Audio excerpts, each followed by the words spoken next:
ভোরের আলো তখনও পুরোটা ছড়ায়নি। কুয়াশার ভেতর ঘুমিয়ে আছে ছোট্ট একটা গ্রাম। পাখির ডাক আর দূরের আজানের সুর সব মিলিয়ে মনে হয় গ্রামটা ধীরে ধীরে চোখ মেলছে। খোলা উঠোনে খাটের ওপর পাশাপাশি ঘুমিয়ে আছে একটা পরিবার, মা, বাবা আর দুইটা ছোট্ট শিশু। নীল আকাশটাই যেন তাদের ছায়া। আজানের সুরে একটা একটা করে চোখ খুলে যায়। ঘুম জড়ানো চোখে শিশুরা আকাশের দিকে তাকায় আর মনে মনে বলে, আজও নতুন একটা দিন।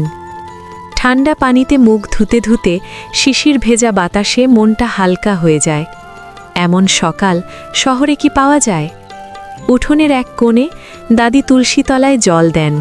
তার চোখে মুখে শান্তি, যেন এই ছোট কাজের মাঝেই লুকিয়ে আছে বড় সুখ। চুলায় আগুন জ্বলে, পাতিলে ভাত বসে, রান্নাঘর ভরে যায় মায়ের হাতের গন্ধে। এই গন্ধেই বড় হয় গ্রামের মানুষ।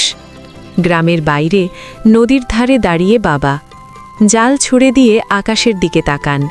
মেঘ দেখেই বোঝেন আজ বৃষ্টি নামবে। গ্রাম তখন পুরো জেগে উঠেছে।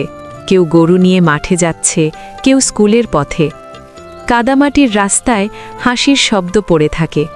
এক কোণে বসে একটা ছেলে ছবি আঁকে, ধান ক্ষেত, নদী আর নিজের ছোট্ট ঘর। সে ভাবে, একদিন সবাই দেখবে আমার গ্রাম। হঠাৎ করে আকাশটা কালো হয়, আর তারপর ঝমঝম বৃষ্টি। টিনের চালে বৃষ্টির শব্দ গান হয়ে বাজে। বাইরে বৃষ্টি, ভেতরে আগুনের উষ্ণতা। মা রান্না করেন, আর বৃষ্টির শব্দে মনটা আরও শান্ত হয়। ভেজা জামা গায়ে বাবা ফিরে আসেন, জালে চকচকে মাছ, মায়ের মুখে হাসি। আজ সবাই খুশি। একসাথে খাওয়া, সবাই মাটিতে বসে খায়, ভাত, মাছ আর গল্প।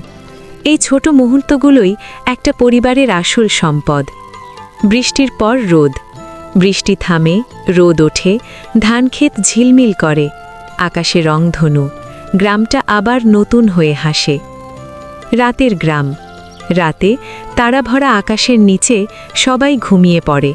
নীরব গ্রাম, শান্ত বাতাস। এই গ্রাম ছোট, কিন্তু এর ভালোবাসা আকাশের মতো বড়। এটাই নীল আকাশের নিচে আমাদের গ্রাম।